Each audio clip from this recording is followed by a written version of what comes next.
Hi students, welcome back to Kunjees class. നമ്മൾ 7th standard സയൻസിൻ്റെ 5th ചാപ്റ്ററാണ് പഠിച്ചുകൊണ്ടിരിക്കുന്നത്. കഴിഞ്ഞ ക്ലാസ്സിൽ പഠിപ്പിച്ചൊക്കെ എല്ലാവരും വായിച്ച് നോക്കിയായിരുന്നോ? എന്തെങ്കിലും ഡൗട്ട് ഉണ്ടെങ്കിൽ താഴെ കമൻറ്റ് ബോക്സിൽ ചോദിക്കുക. അപ്പോൾ എല്ലാവരും ചാനൽ സബ്സ്ക്രൈബ് ചെയ്യുക, വീഡിയോ ലൈക്ക് ചെയ്യുക, ഫ്രണ്ട്സുമായിട്ട് ഷെയർ ചെയ്യുക. പിന്നെ എക്സസൈസ് ക്വസ്റ്റ്യൻ ആൻസേഴ്സിനും പ്രീവിയസ് ഇയർ ക്വസ്റ്റ്യൻ ആൻസേഴ്സിനുമായിട്ട് എക്സാം ടോപ്പേഴ്സ് എന്ന് പറയുന്ന ചാനൽ കൂടി സബ്സ്ക്രൈബ് ചെയ്യുക. Activity 5.4. The teacher is requested to get the dilute solution of the following chemicals from his or her school laboratory or from a nearby school: hydrochloric acid, sulfuric acid, nitric acid, acetic acid, sodium hydroxide, ammonium hydroxide, calcium hydroxide. അപ്പം ഈ പറഞ്ഞിരിക്കുന്ന സാധനങ്ങൾ, ഇതിൻ്റെയൊക്കെ dilute solutions collect ചെയ്യാനാണ് പറഞ്ഞിരിക്കുന്നത്. Demonstrate the effect of the 3 indicators on each of these solutions. Record your observations in table 5.5. അപ്പം ഈ തന്നിരിക്കുന്ന സൊല്യൂഷൻസൊക്കെ ഈ ടേബിളിൽ പറഞ്ഞ പോലെ 3 ഇൻഡിക്കേറ്റേഴ്സ് യൂസ് ചെയ്ത് നമുക്ക് നോക്കാം ഏതൊക്കെയാണ് അസിഡിക്, ഏതൊക്കെയാണ് ബേസിക് എന്ന്. അപ്പം നമുക്ക് ഈ ടേബിൾ 5.5 ഒന്ന് ഫില്ല് ചെയ്യാം. ഇവിടെ എന്തൊക്കെ സൊല്യൂഷൻസാണ് നമുക്ക് തന്നിരിക്കുന്നത്? ഡയല്യൂട്ട് ഹൈഡ്രോക്ലോറിക് ആസിഡ് ഉണ്ട്, dilute sulphuric acid, nitric acid, acetic acid, sodium hydroxide, ammonium hydroxide, calcium hydroxide. Okay, അപ്പോൾ ഇതിൽ ഏതൊക്കെയാണ് അസിഡിക്, ഏതൊക്കെയാണ് ബേസിക് എന്ന് കണ്ടുപിടിക്കാൻ വേണ്ടിയിട്ടാണ് നമ്മൾ ഈ 3 ടൈപ്പ് ഇൻഡിക്കേറ്റേഴ്സും യൂസ് ചെയ്തിട്ട് ഇതൊന്ന് ചെക്ക് ചെയ്ത് നോക്കുന്നത്. ഓക്കെ, ഇതിൽ ഞാൻ ആദ്യമേ പറയുകയാണ്, ഇതിൽ ഹൈഡ്രോക്ലോറിക് ആസിഡും സൾഫ്യൂരിക് ആസിഡും നൈട്രിക് ആസിഡും അസറ്റിക് ആസിഡും അസിഡിക് ഇൻ നേച്ചറാണ്. അതുപോലെ തന്നെ sodium hydroxide, ammonium hydroxide, calcium hydroxide ഒക്കെ ബേസിക്കാണ്. ഓക്കെ, അപ്പം അസിഡിക് ആയിട്ടുള്ള ഈ ആദ്യത്തെ 4 സൊല്യൂഷൻ, അതിൽ എഫക്റ്റ് ഓൺ ലിറ്റ്മസ് പേപ്പർ, അതെങ്ങനെ നമുക്ക് ആ ബോക്സ് ഫില്ല് ചെയ്യാം? Blue litmus paper turns to red, അങ്ങനെ ഫില്ല് ചെയ്യാം അല്ലേ. ഇനി അടുത്ത എഫക്റ്റ് ഓൺ ടേമറിക് പേപ്പർ, അതെങ്ങനെ ഫില്ല് ചെയ്യാം? നോ എഫക്റ്റ്, കാരണം അതിലൊരു ചേഞ്ചസും കാണിക്കത്തില്ല. Effect on China rose solution, അപ്പോൾ അസിഡിക് സൊല്യൂഷൻ ഈ ചൈന റോസ് എന്ന് പറയുന്ന ഈ ഒരു ഇൻഡിക്കേറ്ററിൻ്റെ പ്രസൻസിൽ മജന്ത അല്ലെങ്കിൽ ഡാർക്ക് പിങ്ക് കളറായിട്ട് ടേൺ ചെയ്യും അല്ലേ. അപ്പോൾ changes to dark pink colour. Okay, അപ്പോൾ ഇങ്ങനെ നമുക്ക് ഫസ്റ്റ് 4 ഫില്ല് ചെയ്യാനായിട്ട്, ഫസ്റ്റ് 4 ബോക്സസ് ഫില്ല് ചെയ്യാൻ പറ്റും. ഇനി അടുത്തത് അമോണിയം ഹൈഡ്രോക്സൈഡും സോഡിയം ഹൈഡ്രോക്സൈഡും കാൽഷ്യം ഹൈഡ്രോക്സൈഡും, ഇതൊക്കെ ബേസസ് ആണ്. അപ്പോൾ ബേസസ് എങ്ങനെയാണ് നമ്മൾ ഫില്ല് ചെയ്യുന്നത്? Effect on litmus paper, red litmus paper turns to blue. ഇനി അടുത്ത effect on turmeric paper turns to red colour അല്ലേ. ഇനി effect on China rose solution, അത് green colour, changes to green colour. അപ്പോൾ ഇങ്ങനെ വേണം ഫില്ല് ചെയ്യാനായിട്ട്. ഇവിടെ ഇപ്പോൾ തന്നിരിക്കുന്ന അസിഡിക് സൊല്യൂഷൻ ഏതാ, ബേസിക് സൊല്യൂഷൻ ഏതാണെന്ന് നമുക്കറിയാം അല്ലേ. അതുപോലെ തന്നെ ഏത് സൊല്യൂഷൻ തന്നാലും അസിഡിക് ആണോ ബേസിക് ആണോ നിങ്ങൾക്ക് അറിയാമെങ്കിൽ അതനുസരിച്ച് ഇങ്ങനെ ഒരു ടേബിൾ തന്നാൽ ഫില്ല് ചെയ്യാനായിട്ട് സാധിക്കും അല്ലേ. അപ്പോൾ അതനുസരിച്ച് ഫില്ല് ചെയ്യാനായിട്ടുള്ളതാണ്. അപ്പം നിങ്ങൾ അസിഡിക് ഏതാ ബേസിക് ഏതാണെന്ന് നിങ്ങൾക്ക് നേരത്തെ ഒരു ധാരണ ഉണ്ടായിരിക്കണമെങ്കിൽ മാത്രമേ നമുക്കിതനുസരിച്ച് ഫില്ല് ചെയ്യാനായിട്ട് സാധിക്കൂ അല്ലേ. അപ്പം ജസ്റ്റ് കുറച്ച് അസിഡിക് സൊല്യൂഷൻസും ബേസിക് സൊല്യൂഷൻസും ഇവിടെ നമ്മളിപ്പോൾ കോമൺ ആയിട്ട് എല്ലാ ടേബിളിലും ഫില്ല് ചെയ്തിരിക്കുന്ന ലെമൺ ജ്യൂസും സോഡാ വാട്ടറും ഷാമ്പുവും സോപ്പ് സൊല്യൂഷനും അതുപോലെ ഷുഗർ സൊല്യൂഷൻ, കോമൺ സോൾട്ട് സൊല്യൂഷനൊക്കെയാണല്ലേ. അപ്പോൾ അതൊക്കെ ജസ്റ്റ് ഒന്ന് നോട്ട് ചെയ്ത് വെച്ചിരുന്നാൽ മതി. പിന്നെ ഏതൊക്കെ ടേബിൾ നമ്മളോട് ഫില്ല് ചെയ്യാൻ പറഞ്ഞാലും നമുക്ക് എഴുതാനറിയാം അല്ലേ. കാരണം ലിറ്റ്മസ് പേപ്പറിൽ എങ്ങനെ, ടെർമറിക് പേപ്പറിൽ എങ്ങനെ, ചൈന റോസ് സൊല്യൂഷനിൽ എങ്ങനെ അസിഡിക് ബേസിക് ന്യൂട്രൽ ബിഹേവ് ചെയ്യുന്നതെന്നുള്ളത് നമ്മൾ പഠിച്ചു. അപ്പം ഈ സൊല്യൂഷൻസും തന്ന് ഇങ്ങനെ ഒരു ടേബിളും തന്ന് നമ്മളോട് ഫില്ല് ചെയ്യാൻ പറഞ്ഞാൽ നമുക്ക് ഇതിനൊക്കെ ആൻസർ ചെയ്യാനായിട്ട് അറിയാം. Are you familiar with the term acid rain? Have you ever heard about damaging effect of acid rain? അപ്പം നിങ്ങൾ ആരെങ്കിലും ആസിഡ് റെയിൻ എന്നുള്ള ഈ ഒരു ടേം കേട്ടിട്ടുണ്ടോ? അതുപോലെ തന്നെ ആസിഡ് റെയിൻ കാരണം ഉണ്ടാകുന്ന ഡാമേജസ് അല്ലെങ്കിൽ അതിൻ്റെ ഹാംഫുൾ ആയിട്ടുള്ള എഫക്ട്സിനെ കുറിച്ച് ആരെങ്കിലും കേട്ടിട്ടുണ്ടോ?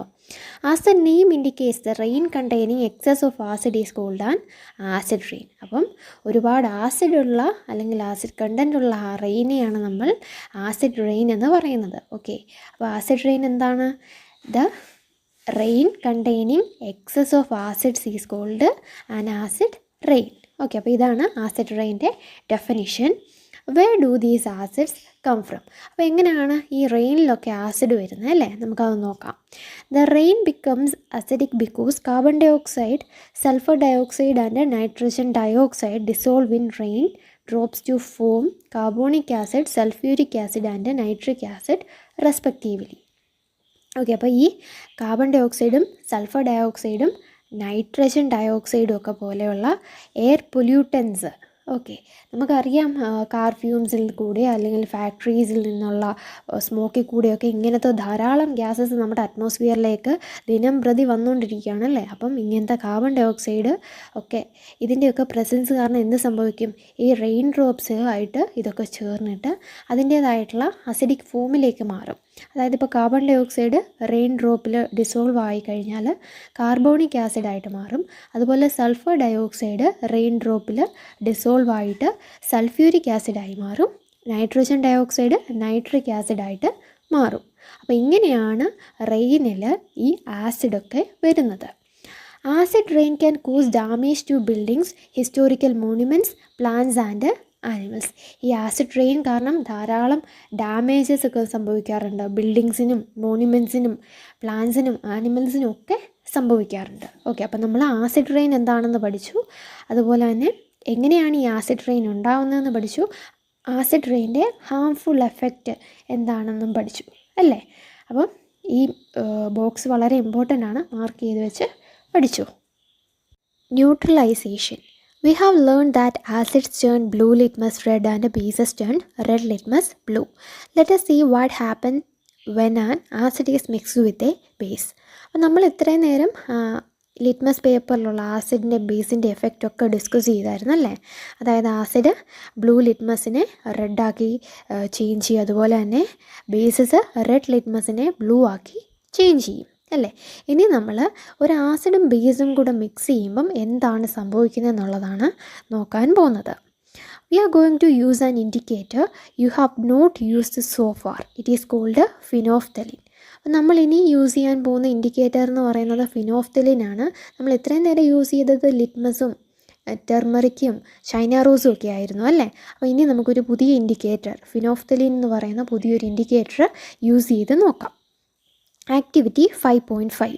Fill 1/4 of a test tube with dilute hydrochloric acid. Note down its color. അപ്പോൾ ഒരു ടെസ്റ്റ് ട്യൂബ് എടുക്കുക, അതിൻ്റെ കാൽഭാഗവും ഡയല്യൂട്ട് ഹൈഡ്രോക്ലോറിക് ആസിഡ് കൊണ്ട് ഫില്ല് ചെയ്യുക. ഓക്കെ, ഇനി അതിൻ്റെ കളർ നോട്ട് ചെയ്യുക. എന്താണ് അതിൻ്റെ കളറ്? ക്ലിയർ ആണ് അല്ലേ, അതിന് ഒരു കളറും ഇല്ല, ക്ലിയർ ആണത്.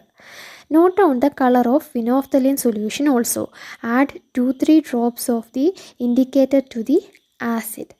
Now shake the test tube gently. Do you observe any change in color of the acid?